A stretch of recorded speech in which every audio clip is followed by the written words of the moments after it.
Se perdre dans les ruelles de Mussy-sur-Seine, dans le département de l'Aube, c'est plonger dans près de 10 siècles d'histoire.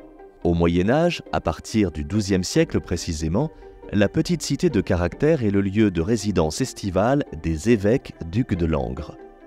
De ce passé glorieux, elle a conservé de nombreux témoignages. Et le plus important d'entre eux est la collégiale Saint-Pierre-Esclien. La collégiale de Mussy-sur-Seine a été construite à la toute fin du XIIIe siècle et se caractérise par une grande sobriété dans son architecture.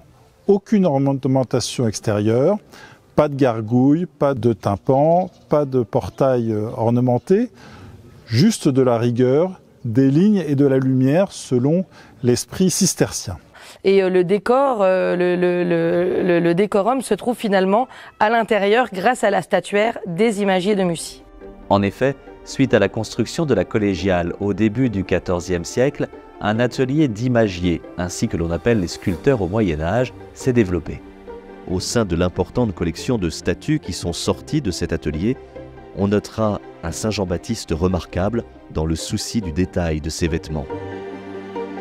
Il y a eu une deuxième période pour la statuaire qui est le XVIe siècle. Donc là, c'est la Renaissance. Donc la gestuelle s'est complètement libérée. Les sentiments aussi, le pathétique, le christolien est aussi un chef-d'œuvre de la collégiale de Mussy. L'atelier ne produira presque rien pendant la guerre de Cent Ans et il faudra attendre le XVIe siècle pour assister à un regain d'activité.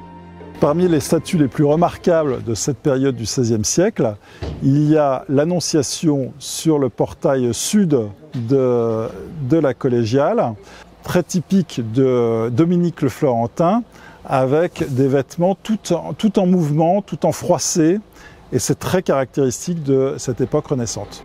Autre trésor de la collégiale Saint-Pierre-Esclien et des plus insolites, sa charpente, accessible de manière sécurisée aux visites guidées. On peut ainsi, par un chemin, une petite passerelle, profiter de toute la charpente qui est à 95% composée de son bois d'origine, du cœur de chêne local, donc ça vaut vraiment le détour. Après la collégiale, il faut se promener dans le lacis de ruelles pittoresques de Mussy-sur-Seine pour découvrir d'autres joyaux du patrimoine. La maison du chanoine de style Renaissance, qui, si elle ne se visite pas, se laisse deviner depuis la rue. La tour du boulevard, vestige des remparts d'autrefois qui encerclaient la ville.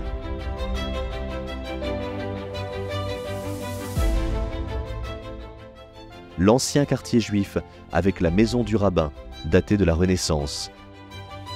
Ou le grenier à sel, fondé au XIVe siècle, sous lequel un porche a été pratiqué. Au fil des balades, on sent que les gens perdent un petit peu leurs repères. Ils ont pris une ruelle, puis une deuxième et une troisième, et ils savent plus vraiment où est-ce qu'ils sont. Et du coup, ils regardent tout ce qu'il y a autour d'eux, les petits jardins intérieurs, les jolies pierres, les pierres de rempart qu'on peut retrouver maintenant parfois sur les maisons. Donc c'est vraiment un moment hors du temps dans lequel on prend son temps. La préservation de ce patrimoine, mis en valeur par le label Petite Cité de Caractère, est le fruit d'une volonté forte des Musséens. Eh bien moi, mon projet de vie, j'ai tout de suite dit, c'est de faire revivre la commune. Donc voilà ma devise. Et aujourd'hui, en s'appuyant sur les trésors de son patrimoine, Mussy-sur-Seine est une petite cité de caractère dynamique. Au cœur de cette petite cité de caractère se trouve une entreprise familiale créée en 1929, Ferriot Cric. À l'origine, c'était la fabrication de coffrets en bois, puis après de jeux de société en bois.